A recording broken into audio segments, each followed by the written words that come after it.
Good afternoon. Thank you for joining us. Winter weather warnings and watches are in place here on the South Coast, and those mountain passes in the interior are also areas to watch. We'll talk about the late winter weather, the snow and the cold is here, and what it means for the coming days. You can call in with your questions too. And interest rates, a big story in 2023 and will likely be a focus this year too.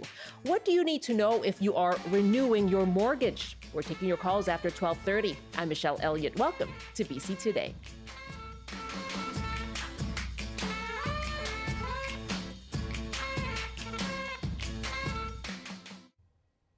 Thank you for joining us on CBC Radio 1, live streaming as well on the CBC News app, on our website, cbc.ca/BC, and on YouTube at the CBC Vancouver page. Well, after a mild December, we are getting a taste of winter today on the South Coast. This morning, wet snow fell around the lower mainland, and that has cleared up for most areas, but some higher elevations do have some snow on the ground. Simon Fraser University is one of them. I'm looking at a shot where our reporter Joel Ballard is right now at Simon Fraser University. Hi there, Joel. Hey, Michelle. Tell us what you see around you there at Burnaby Mountain. Well, Michelle, it's actually the first day back to school for students here at Simon Fraser University, and luckily Mother Nature has greeted them with a winter wonderland. As you can see behind me, the snow is falling. Now, everyone up here might not think it's a winter wonderland. You mentioned that earlier today we had lots of wet snow around some parts of the South Coast. Environment Canada does have special weather statements out, winter storm warnings out.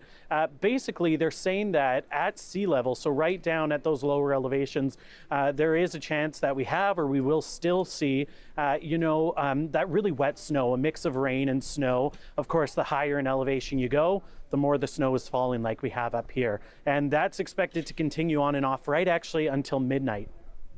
Okay, so that's for today. You talk about the first day back at school. I know those SFU students always have to face the problems with getting stuck, trying to get to class. What was it like for you getting there today? Yeah, that hill. I think that's the thing that all the students at SFU have a bit of trauma about. Today, it was no problem. It's actually quite a crazy sight for the first 3/4 of the drive up. It's just a little wet outside. The roads are just a little wet, and that's something we are very, very used to here on the South Coast. I looked down at my phone for 1 second and looked up, and all of a sudden, I guess we had hit that right temperature, and everything was suddenly covered in snow. So it really was just like a flick, and all of a sudden the snow was there. Yeah, that's certainly the case when you travel up the Coquihalla, right? Just within just a few meters, that sudden change. I know on the South Coast, Joel, temperatures are also a big concern this week. And for people who are experiencing homelessness, what does that mean for them? What's being done to ensure they have a place to warm up? Yeah, so BC Housing says that there are more than 30 emergency weather shelters open around the province, 7 of those in Vancouver alone, where of course we have a large concentration of our homeless population. Now these shelters, they open up when there's a lot of rain accumulation or a lot of snowfall and the temperatures drop low, and basically it becomes too difficult for people who are experiencing homelessness to stay warm and stay dry. So these shelters have opened. Basically, it gives anyone who attends them a warm place to sleep, to stay dry, a warm meal, a place to wash up. And that in Vancouver, they say they're open until January 8th. We'll see if that gets extended given the weather that we're experiencing right now. That's right. And you mentioned you're at SFU. The hill there is often very daunting for people trying to get there, but warnings as well, right, for interior highways along the Coquihalla, Highway 3, and then over to the Sea to Sky as well. So what do we need to know about that? Yeah, so here on the South Coast, we're only expected to get about 4 centimeters of accumulation of snow through today and this evening. But over in the interior on our highway passes, especially those high elevations, the Coquihalla Highway, Highway 3, we're expected to see between 30 and 50 centimeters of snow. So a lot of heavy snow falling there between Hope and Merritt for the Coquihalla, between Hope and Princeton, that area for Highway 3. So of course, whenever we do have that snow, whether it's here on the South Coast or more in the interior, the message from the province, from Environment Canada around safe driving is always the same. Make sure you're taking time, make sure you're slowing down, and make sure you have the proper tires. to get where you're going safely. Michelle? I see some light snow falling behind you there. Very light. Yeah, and the buses are here. That's the important thing as That's- well. The buses are making it up the hill. Amazing news. Joel, thank you very much. Stay off that phone, eh? Yeah, I will. Okay. Thanks. Joel Ballard, CBC reporter, joining us live from Burnaby Mountain at SFU. And Environment Canada has issued snowfall warnings and winter storm watches for much of the interior. It is warning that heavy snow combined with strong winds may result in zero visibility for drivers on the Coquihalla, again from Hope to Merritt and from Hope to Princeton until Wednesday morning. And a frontal system is also sweeping across Highway 3 from Paulson Summit to Kootenay Pass, which will also bring heavy snow and continuing into Wednesday. Heavy snow is expected throughout the interior. You can see 15 to 20 centimeters over the next couple of days. And for more on how to get your car winter ready, we're joined by Mitch Verge. He's the service manager with Skaha Ford in Penticton. Good to hear from you over there in the South Okanagan. Thanks for joining us, Mitch. Hi, Michelle. The first potentially major snow event this year. What do drivers need to think about? There's a lot to think about when it comes to getting ready for the winter, but I would say some important things that drivers can do on their own. Wiper blades, you know what? Flick your wipers on, turn your washer fluid on, see how that's operating. That's one thing, is obviously visibility when you get on those roads. You hate to find out once you're up on a pass that, you know what, you needed a set of wiper blades, or you're out of washer fluid, or, you know, worse yet, your washer fluid's frozen. Another super important thing that everybody can kind of do on their own is lights. A quick light check. Get a friend. Check your brake lights. Check your tail lights, headlights, signal lights. Make sure all that stuff is operational. These are all things that anybody and everybody can check to make sure that they work. And obviously, probably the most important thing is making sure that you got winter tires, and your winter tires are good, correct tire pressure. Those are all super important things that definitely should be addressed and looked at prior to heading out on these winter passes.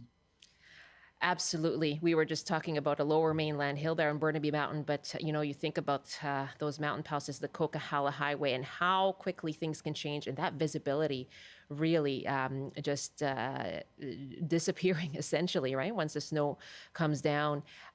When it comes to preparation, do you find people in Penticton, perhaps compared to people on the lower mainland, are savvy at what they need to do? I would say there's a mix for sure. There's a lot of people, and kind of, you know, maybe this year is a bit of an anomaly, but get a little complacent when there's no snow here in town, and they go to make that trip down south, down to Vancouver, and aren't quite prepared for the snow that is definitely out there. So, you know what, our area around here, the demographic, you know what, for the most part, it's pretty good, but it's really easy to forget what you're going to come into when you're leaving town, and everything is nice and clear. There's no snow on the ground. It's not always fresh in your mind what you run into up there. Yeah, that's a good point. What are some tips you have then for driving to those changing conditions?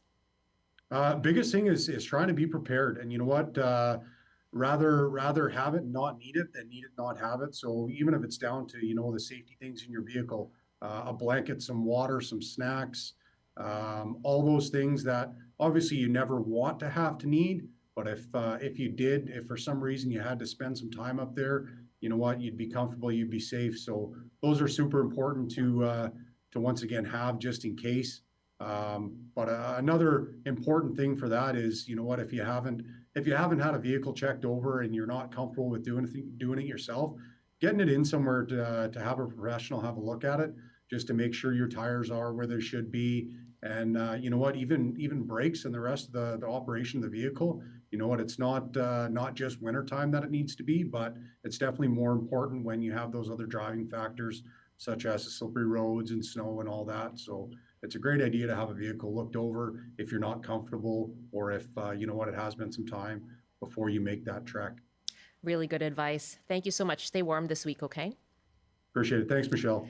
That's Mitch Verge, service manager with Skaha Ford, and he joined us from Penticton.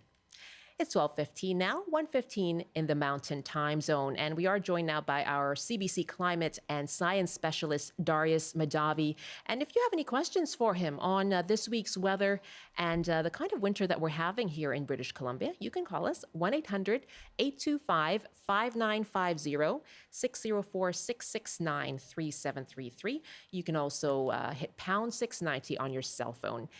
By email, you can reach us at bctoday@cbc.ca. And Darius Madavi is here with me in studio. Hello. Hello. So we are now talking about winter, finally. Finally, took long enough. What's happening today? Well, we do have this pretty major polar vortex, and so when we're talking about winter weather in BC, this is the pinnacle of it. This is when we get our coldest air, our most frigid conditions. And so we got a little bit of taste of Arctic air at the end of last week as temperatures dropped. They came up a little bit again over the weekend. We saw another, they went down over the weekend. They're coming up a little bit into mid this week. We get a system rolling in off the Pacific that brings us some more mild air. So we see temperatures come back up into the sort of mid to high single digit positives over the next couple days, back up to 6 or 7 degrees. And then at the end of this week, we see the polar vortex win out once again, push that really cold Arctic air down our way. And so normally here in Vancouver, temperatures are around 7 degrees this time of year, 6 or 7. They're going to be plummeting down to -2. So temperatures almost 10 degrees cooler than usual. And that is really going to be the case across BC. Temperatures are going to be quite frigid. We're getting down to close to -20 in parts of the southern interior by the end of this week. For the northern interior, it'll be much cooler than that. So it's definitely going to be a cold one, and a good example of how weather phenomenon like a polar vortex can sort of win out over these broader scale climate forces like El Nino. Okay, and El Nino has been a factor in why this is all coming just now. Yes. So we had a really mild December, which is quite typical of an El Nino year. We had very little snowfall. Some places saw well below average precipitation in general. So places like the Northeast, which doesn't usually get much precipitation anyway this time of year, but they got virtually nothing. Much of BC saw slightly below average precipitation, but virtually no snow compared to usual. And that's because temperatures have just been a lot warmer, and that's pretty typical of an El Nino year. But this one is a particularly strong one and really had a tight grip on the province over all of December. I know. I heard from some people who actually made it up to the mountain and saw snow yesterday over the weekend. Of course, what we think about then is the coming spring. What does this mean for the snowpack and our water reservoirs as we head into the springtime? Nothing good, unfortunately. So, like I said, El Nino is a larger scale. So basically a year is what you typically expect of an El Nino.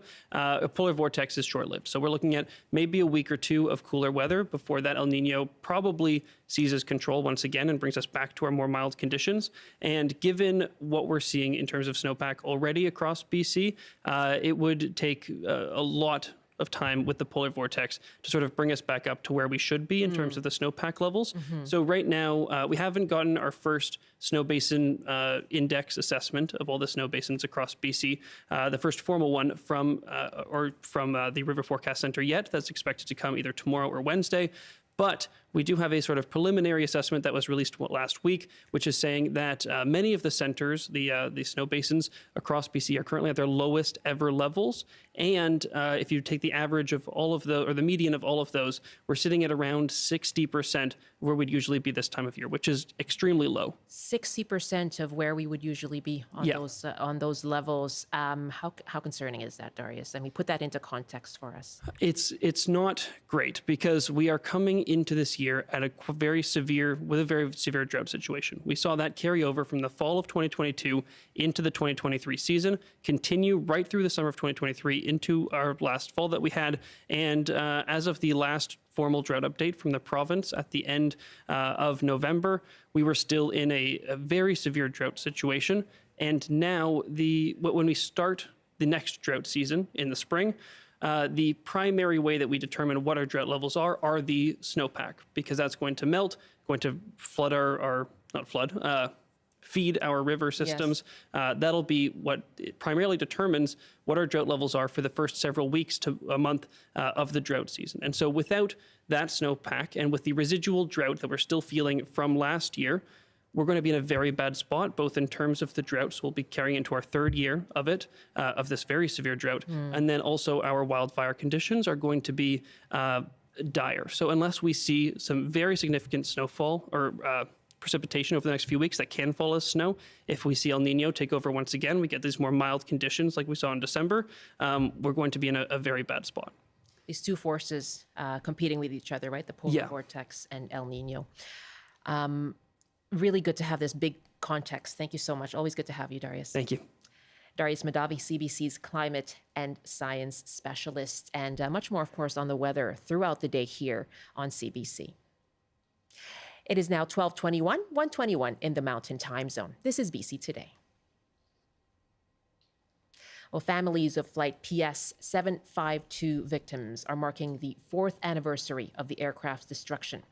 The plane was shot down by the Islamic Revolutionary Guard Corps shortly after taking off from Tehran on January 8, 2020, killing all 176 people on board, and that includes 55 Canadian citizens and 30 permanent residents. Prime Minister Justin Trudeau and Foreign Affairs Minister Melanie Joly joined victims' families for a ceremony at Richmond Hill, Ontario this morning. There are also ceremonies planned for victims locally here in Metro Vancouver. Arman Abtahi lost his brother, Dr. Mehran Abtahi, in the incident, and he told the Early Edition about a memorial planned in North Vancouver today. Our main event is going to be today.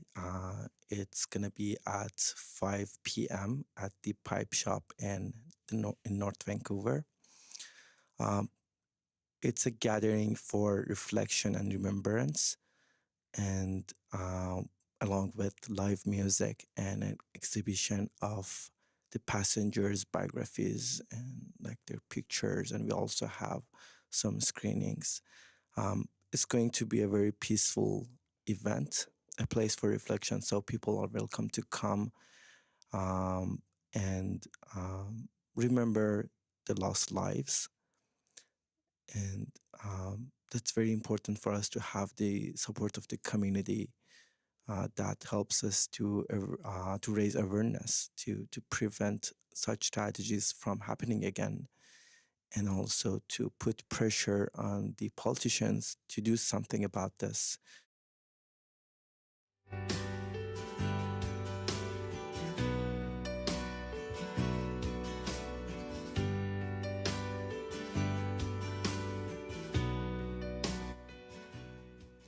$12:23 now, 1:23 in the Mountain Time Zone. Well, to housing now, and trying to look into the crystal ball for 2024 and where interest rates are going to go. A report released by Royal LePage late last year suggests more than 3 million Canadians are facing mortgage renewals in the next 18 months. Well, after 12:30, we'll take your calls. We'll be joined by a mortgage broker and specialist, and let us know what are your thoughts, your concerns, and your questions about renewing your mortgage. That's after 12:30. Right now, to discuss the economic outlook for 2024, we are joined by Jimmy Jean. He's Vice President and Chief Economist and Strategist for Economic Studies with the Desjardins Group, and he joins us from Montreal. Good afternoon. Good afternoon. Thanks for having me. Thank you for joining us. Here we are at the start of 2024. How would you describe the current economic situation in Canada? Well, certainly still complicated. I think it's going to be a continuation of what we've seen in 2023, which has been largely determined by the impact of those higher interest rates on economic activity, on the housing market, on home sales, and on the budget of Canadians to devote to discretionary spending. We know that indeed, as of early December, only 45% of mortgage holders had renewed at higher interest rates. By the end of 2024, that should be 2/3. So you still have a significant chunk of people that are going to have to make sacrifices in their budgets, and that's ultimately going to hit on spending and on economic growth. And so how are the interest rate hikes of last year, over the last year, and the forecast for what's going to happen with interest rates? How is that influencing what mortgage holders who are looking at renewing, how are those influencing their decision making? Well, certainly it means that for people who have taken variable rate mortgages, they've seen, and especially those mortgages that have an adjustable payment, they've seen their mortgage payment rise quite rapidly. Now you Right. have other borrowers that have a fixed payment, but a variable rate mortgage, they still owe the extra interest, only in a lagged version. And then you have those who have fixed rate mortgages that will need to increase their payments as at the moment of renewal. So ultimately, everybody is affected. The difference is really in terms of the timing. And also, we've seen financial institutions, providing some flexibility around the time where the interest will be due. But ultimately, this money is due, and in some cases, for very indebted households, we're talking very, very significant sums of money. Some households, unfortunately, are going to be in a position that where they have to sell.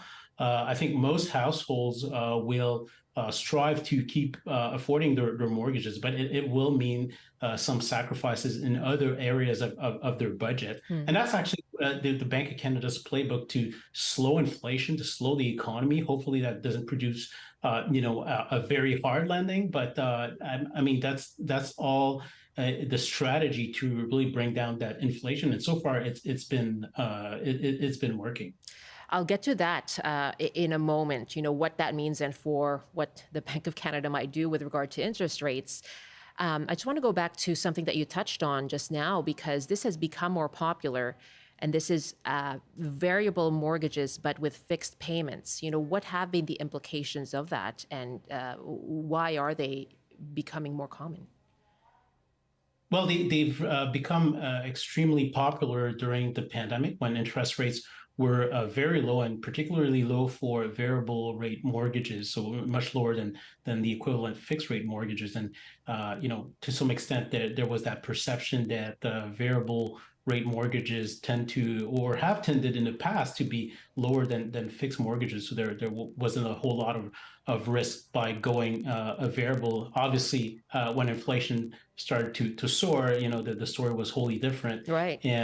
And unfortunately, people have had to contend with those rising interest rates as the Bank of Canada pivoted and delivered those very aggressive monetary policy tightening. So that's why now, as we speak, people tend to have tended to opt for fixed rate mortgages, and also to choose very short terms in order to hopefully be able to renew at lower interest rates. And that speaks to the idea that interest rates will be going down in 2024. We expect that will start in April, and the Bank of Canada should deliver 1.50% worth of rate cuts. It's not going all the way back to 0% for sure, but that should provide some relief. But it's still the case that most people who will be renewing this year will still face higher payments, only less so than those who were renewing last year. Do you expect that to happen as soon as January 24th, which is when the next Bank of Canada statement is scheduled for? Yeah, I think that this is a little bit early to expect that. I think when you look at inflation, we're still above 3%, and the Bank of Canada has a target of 2%. They really want to make sure that inflation continues on this trajectory. I think by the spring, they will have accumulated enough evidence that this is proceeding as intended. By then we should have inflation trending a little bit lower, and also depending on what we see in the economy, we've seen a quarter of contraction in the third quarter of 2023. They want to see what happened in the fourth quarter. Certainly, we're not expecting that quarter to be very strong, but if that's confirmed and they have sufficient information to the effect that the economy is slowing on a sustained basis, they'll feel more confident that now is the time to move interest rates lower. So I don't think January that we're there yet, that they have enough of that confidence, but 3 months from now, I think they will. Jimmy Jean, great to have you on the program and look at the big picture of mortgage rates, interest rates, and the economy. Thanks so much. A pleasure. Thank you. Jimmy Jean is Vice President and Chief Economist and Strategist for Economic Studies with the Desjardins Group. And we are taking your calls on interest rates and mortgage renewals. What are your thoughts, your concerns, and your questions about your own? Many Canadians expecting to renew their mortgage over the next few months. So you can give us a call for our next half hour, 1-800-825-5950, 604-669-3733. You can hit pound 690 as well. We'll go to your calls and our guest as well. That's coming up in a couple of minutes. Good afternoon. Hazardous conditions are expected today for people driving to Whistler or on highways in the southern interior. Up to 50 centimeters of snow is expected on sections of the Coquihalla and Highway 3. The Sea to Sky Highway could see up to 20 centimeters. There are also snow warnings for Howe Sound and the eastern areas of the Fraser Valley.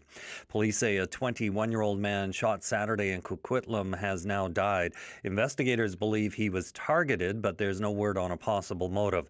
It's the third shooting in Coquitlam in as many days. Police don't know if they are connected. And a federal judge in the U.S. has dismissed a lawsuit against a Vancouver-based fashion company. An artist claimed Aritzia copied his work with hot pink squiggle-shaped sculptures that appeared in stores early last year. Richard Zawitz claimed the retail chain was taking advantage of his so-called Tangle sculptures. And now taking a look at the forecast, as we mentioned, snowfall warnings are in effect for several areas. On the north coast, periods of rain this afternoon with a high of 3, highs to -18 with a mix of sun and cloud in the Peace. In the central interior, periods of snow late this evening with a high of -6, highs to -3 with light snow in the Kootenays. In the southern interior, a chance of flurries with a high of -2, and rain this afternoon in Greater Victoria, periods of wet snow and rain in Metro Vancouver and the Fraser Valley with highs from 2 to 5. I'll have more local news at the top of the hour. Now back to Michelle with BC Today. We're both wearing the cozy gray sweaters.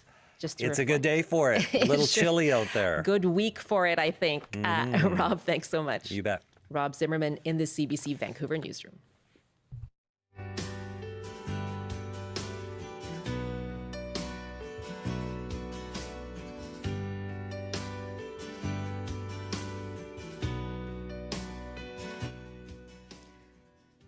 You're with BC Today here on CBC. We're on Radio 1, of course, live streaming as well on CBC's news app, on our website, cbc.ca/BC, and on the CBC Vancouver YouTube page. I'm Michelle Eliot. Very nice to be with you as the week gets off to the real start to the new year, right? Back to school, back to work. Vacations are over.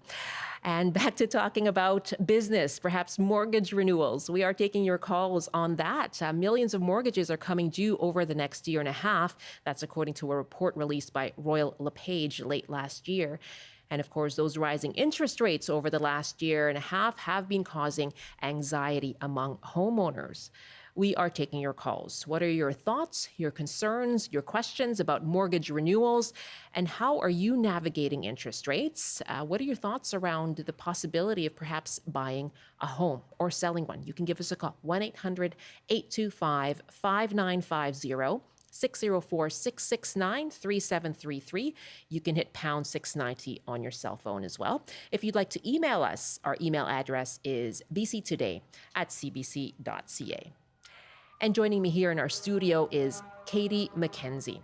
She's a mortgage broker and specialist with the Mortgage Group. Hello.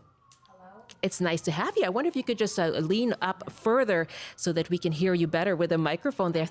Thanks so much for joining us. My pleasure. I can't even imagine the flood of calls you're getting. Yes. Yeah. Absolutely. As you mentioned in the intro there's a reported 3 million homeowners with mortgages coming due, a total of $251 million in mortgage renewals this year. What is that first phone call like to you? What are they wondering about? How are they feeling? A lot of people are feeling high anxiety, confusion, mistrust perhaps with information that they're seeing online or information they've been provided from friends or family who haven't been through this particular renewal period in history with this type of payment shock that we're looking at. I can imagine you're trying to get information from every source online, and you're skeptical. Your friends and family, and you're skeptical. Your bank, and you're skeptical. So, I guess, what are the biggest considerations people should have then if they are thinking about and planning for that renewal? I think the first thing is to get the advice you're looking for. So have all of your questions answered, be it with your local bank, your broker that you worked with before, or even somebody new. I think understanding all the options that you have available is paramount, because a lot of people feel they only have one option, and that's the one that's mailed to them. Right. Or provided electronically, and it may not be the only option. And in my experience, it's usually not the best option. That's really interesting. So that's just the first option you can look at. There are many others. What are the options people are choosing right now then? So a lot of people experiencing what we're calling or terming payment shock. So they've had low rates, low payments over the last 3 or 4, 5 years, and now they're seeing payments increase. Anyone that's been in a variable has obviously seen that payment shock already. But for fixed rate mortgage holders, they haven't experienced this sort of hike or increase. So ensuring that they're looking at all of their options enables them to look at things other than just, yes, we have a 20% increase in our payment. They can look at other options such as extending amortization, switching lenders, and under what circumstances we can do that without having to requalify or re-stress test specifically. Those are all really important things to be looking at. Okay. Thanks for getting us started. Those are good things to think about. A lot of people wanting to ask questions and talk about what's on their minds right now when it comes to mortgage renewals. We are taking your calls. What are your thoughts, your concerns, and your questions about renewing your mortgage? You can call us 1-800-825-5950, 604-669-3733. You can hit pound 690 on your cell phone. My guest is Katie McKenzie, mortgage broker with The Mortgage Group. And she's been good enough to join us here in studio. Let's go to our calls. Karen is joining us from the Sunshine Coast. Hi, Karen. Good afternoon. Hi there. How are you today? I am doing just fine. What's on your mind? Yeah, Katie, if I'm in the same boat as everybody else, renewing a mortgage coming up, and our mortgage came due in December, and they've been gracious enough we're signing all the papers shortly within this week. Can we, and we had a 2.14 mortgage interest rate on our mortgage, and which is quite low. Yeah. And hey, we had it closed for 5 years, so we were very grateful for that. Very grateful. But can we hold out till April and pay? I'm sure the bank has a penalty if we hold out until that mortgage interest rate drops. That's within the 3 months. That's within the first quarter. Can we pay the penalty, which would actually be lower than what a 3-year term would be? Weighing those factors, right? And Karen, that's assuming, I guess, that the rates are going to drop in April. I should also say that your response is going to be general in nature here on the show today.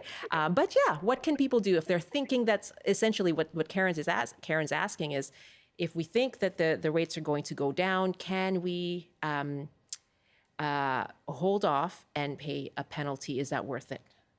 There are options, depending on your specific mortgage and lender, to look at renewing into, say, a 6-month open term, or what they call sometimes a flexible or convertible term. This would enable you to be able to do a renewal within that 6-month window, while staying with the same lender, but then await a lower interest rate come April, when everyone's expecting to see rates come down a little bit more. So it buys you a bit of time. You can't sort of hold off, not renew. The lender will put you into an auto-renewed term. So you have to ensure that you are communicating with them.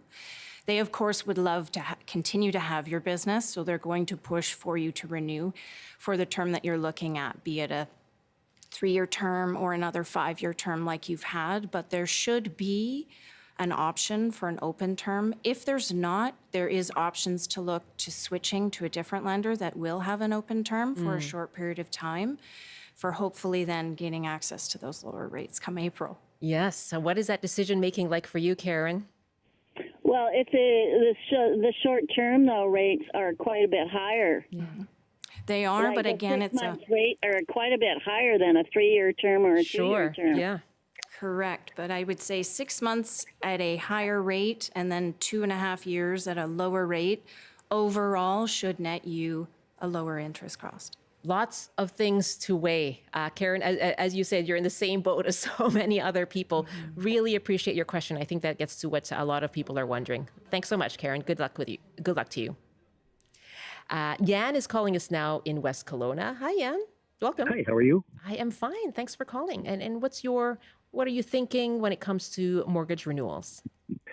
I would just like to preface this by saying that I am a simple caveman. I'm not very smart.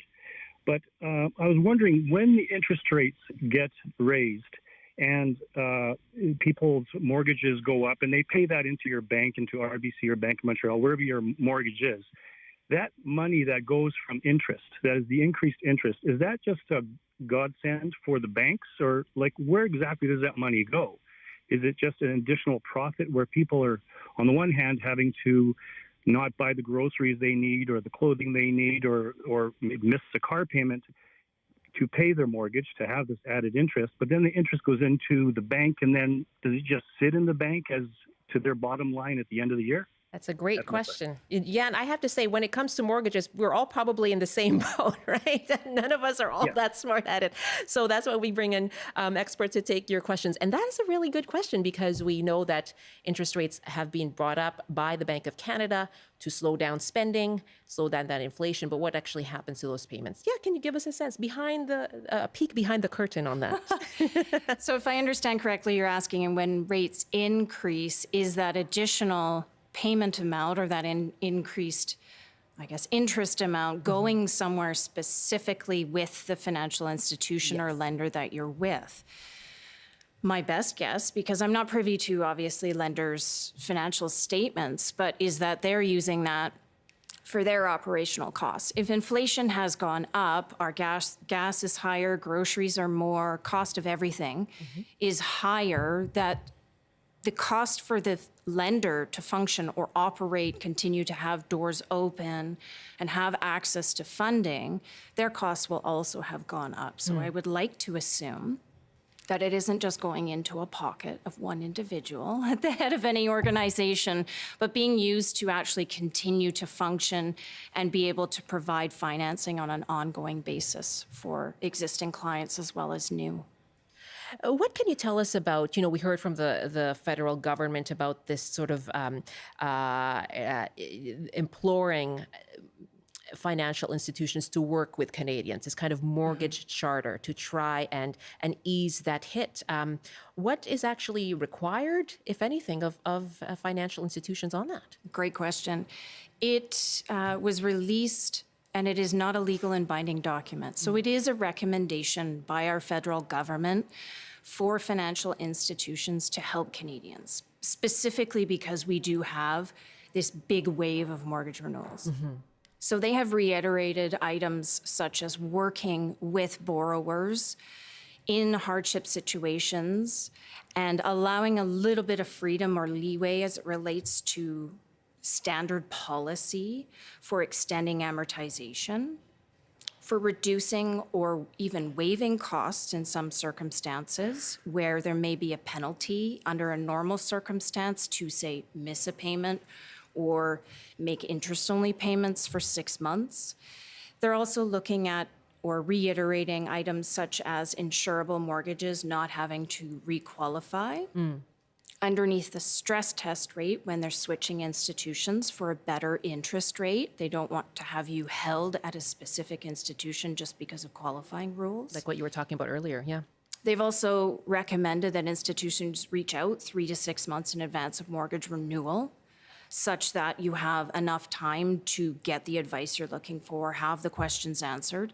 It's been a practice, I know, as long as I've been in the world of real estate, for us to do that anyhow. But Again, they're recommendations. It's not a legal and binding document, and it isn't set in stone with each institution what they're looking to do. What I will say is that anyone that I've already worked with that has been in a hardship situation, that has communicated with their financial institution, has been provided help, grace, extensions. Some people have extended their amortizations back out to 40 years to lower payments. So these things are happening already. My best advice there is if you find yourself in a position where you absolutely just cannot make that payment, is to speak with your lender or your institution and work with someone to help you with the language around it. Because of course we're throwing out a lot of mortgage terminology. Yes. And that's difficult to sort of wrap your head around. Absolutely. Especially when you think your home's at risk. Yes, and then you're already under stress, right? Absolutely. And making these decisions under duress like that and dealing and navigating these terms that can often be foreign to you. Really good point. Let's take another call here. Dawn on Vancouver Island. Hi, Dawn. Hi, thank you. Thanks for calling us on mortgage renewals. What do you want to say? I've got two things coming up. And my question is similar to Karen earlier. I have a renewal on a rental property in February coming up, and I've gotten the rates already. They're, very high as well. They tack on the 0.25 on the rate because it is a rental property. I also have a mortgage on my house. So I am thinking of getting it open on the rental and renewing the mortgage later on in the year. The question is, I can pay about half. I've got a lump sum that I can pay, which would pay off either about half the rental property renewal or my whole house mortgage. Oh, wow. Well, I've had it a long time. So the question is, what would be the smarter move? Would that be a smart move to do the open and apply the lump sum to my house because the rental interest is deductible? Or would it be better to, chop down the rental mortgage because it's going to be much higher rate than I pay on the house? Wow. And the house will be paid off in 2025 at this point. Great question. Yeah, that's a specific scenario there. But yeah, what to do if you're able to make a lump payment? What's the smartest strategy? Smartest strategy is to look at both properties as a whole. So as you're already doing, don't think of the one property as a silo. You want to think of both underneath a financial plan. When you're looking at that, you want to consider overall interest costs as well as tax deductibility. So as she mentioned, and I'm not an accountant, so it's not tax advice, but there are deductions off of mortgage interest, or rather you can deduct costs from the income that you're receiving from a rental property. As long as you can show the flow of funds is specifically for that rental property. So there are circumstances where the mortgage registered on a primary residence may be for a rental property such that the interest continues to be deductible, but you have to be very careful in how you're documenting it and speak to an accountant for the specific tax advice on that. But if you do have room under a primary residence, there could be an opportunity to borrow at a lower interest rate because it is a primary residence, unlike a rental where you have the bonus rates. Right, as you mentioned, yeah. And then pay it down. So, again, I would have to look at the overall numbers and do the math for you, but that's what any mortgage professional would look to do, is say, if we renew all on the rental versus having mortgage number 2 underneath your primary at a lower interest rate, here's the overall interest cost, even though you waited, say, 6 months on an open term to be able to do it all at the same time. Okay. It may make sense. It sounds like you have some number crunching to do. And just to remind our listeners, when we heard from Dawn and Katie as well, open means that you are able to revisit those those terms and renew with less of a, or no penalty. No penalty. No penalty, just so everybody keeps track of the terminology. But yes, it does sound like you have some number crunching to do. And it's really smart to be looking at what to do with that the lump payment, Donna. Great question. Yeah, really good question. Thank you very much for that, and good Thank luck to you. you as you make your decision. Megan is on the line now in Victoria as we talk about mortgage renewals. So many Canadians facing mortgage renewals over the next year and a half. And what are your thoughts, your concerns, your questions? 1-800-825-5950, 604-669-3733. And Megan has been waiting in Victoria. Hello there. Hi. Thanks for taking my call. Sure I thing. just wanted to comment on the increase of interest rates and where that money goes to for the banks when they increase the cost and pass that on to borrowers. It's because the cost for them to borrow the money has also gone up. So when the Bank of Canada sets an interest rate, that applies to anyone who they lend money to. Right. Any financial institution where they lend money to. So that cost of borrowing has to be passed on. The financial institutions don't just have that to make up for. So it's not like we're padding the pockets of all the bigwigs necessarily. Most of the time, a lot of it is just a cost of borrowing. Okay, Megan, thank you very much for weighing in on that. That's Thanks. good to know. Have a good day. You too, have a great day. That's Megan joining us from Victoria. And Sheena sent us this email question. Why are Canadian mortgages so short-term? America, I believe, has long-term mortgages with stable rates, which allow for life to be more livable. Sheena, thank you very much. How do we compare with the United States? The United States has much longer terms, so there are clients that are in 20, 30-year mortgages. Here we have up to a 30-year amortization for uninsured mortgages, but that's just the length of time under which your payments are calculated. It's not the length of time that the interest rate is guaranteed. So most people, or I would say the bulk of clients, look at, say, 3 to 5 year terms. A lot are looking at shorter terms right now in the hopes that rates will come down. But lenders do offer other terms. There is 6-year terms, 7-year terms, and 10-year terms. Now, we have rules around interest rate penalties for longer terms, such that if a client is in a term longer than 5 years, interest rate penalties are capped at 3 months interest. So that's important to know that they still have the flexibility of getting out at a fixed cost, depending on their interest rate and the balance outstanding. But I've been lending for 24 years, and we haven't had ever terms longer than 10 years. And I've only had 2 clients take a 10-year term, and they were both from the United States. Oh, Funny enough. sounds more familiar to them. Are there pros and cons to each system?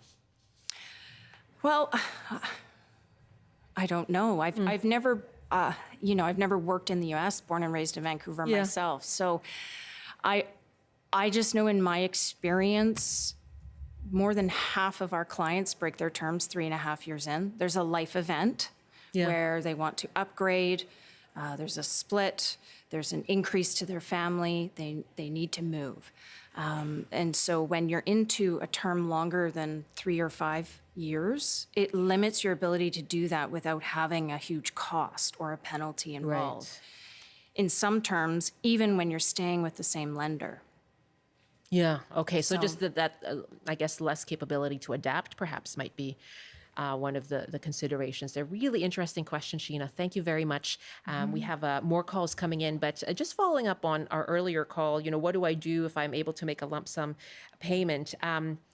This last year and a half, a real reminder, right, that we cannot predict things 100%. That real sore lesson for so many. What can people do to kind of manage their debt load so that they can prepare for changing scenarios? Very good question. I have a personal financial planning designation and background. So my best advice is to look at your mortgage as a part of an entire financial plan, not just a singular item. You need to look at what other debts you have, what other assets you have, and how to make the whole plan function as well as it can. So to grow your assets as easily as possible, with or without leverage, i.e. your mortgage, but also keeping those interest costs down. So especially this time of year, a lot of people are looking at refinancing. There is no shame in extending and amortization. Refinancing to pay out all consumer debt, which is typically unsecured and at higher rates. Credit cards are around 29%, and that interest compounds monthly. So that's a runaway debt. So a lot of people say, you know, I've only got 5 years left, you know, as we heard one of the callers say, it's going to be paid off. Yes. But if we look at all debt, we want to make sure it's functioning as efficiently as possible. So why would you pay 29% compounding monthly on a credit card when you can take it on a mortgage over a 5-year term with a lower payment where you can make extra payments as the cash flow allows? So I think it's about, again, looking at the whole picture and saying, how does this function most efficiently? But when you're in it, and you're getting up, you're making lunches, kids off to school. Oh my God, how much did we spend today? Yes. Or over Christmas? How do we manage that? That's an advisor's role. That is a broker's role. Yeah. Coupled with your accountant, tax advisor, financial planner. An outsider looking in, because when you're in it, it's murky, right? You're in the center of the storm. How can we separate emotion from all these big decisions? You can't. No. That's why you hire a professional. I guess, yeah. Yeah. That's your job. Yeah, as people are pulling their hair out as they give you a call. One last email here from Craig. If a homeowner has enough equity, could that homeowner apply for a second mortgage with a fixed interest rate and use that to pay off a variable mortgage? Yes. Short answer, yes. You can look at refinancing the first mortgage to include the extra balance that you need, or you can look at taking what they term a second mortgage. Some lenders have sort of like a home equity line style advanceable mortgage product where you can have up to 3 mortgage components or more. If you're taking what is actually termed a second mortgage, where it's registered behind the existing, your rates are going to be higher and your costs are going to be higher. Okay. Is it an option? Yes, but you also have to look at the terms and conditions of your first mortgage, because you could put that first mortgage in jeopardy. The ideal would be to take the two together and refinance into one new mortgage altogether. Okay. Craig, lots to consider there as you see if that is a viable option for you. Thanks so much for the email. I feel like we could go on for 2 hours. Yeah. You have a lot to offer us. And just in 5 seconds here, what's a word you can give us to as we make these decisions? One word, advice. Yeah. Look for advice. Yeah. Get the advice. Great to have you with us. Thank you. And that's it for our show today. Thanks for watching.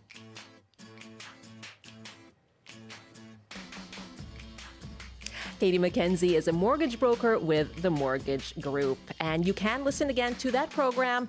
You can join us on the CBC Listen app, or you can watch us again on YouTube. Just search for CBC Vancouver if you want to revisit those questions and her general responses. You can email us too, bctoday@cbc.ca. I'm Michelle Eliot. Thanks for joining us today. Have a great afternoon. We'll be back tomorrow.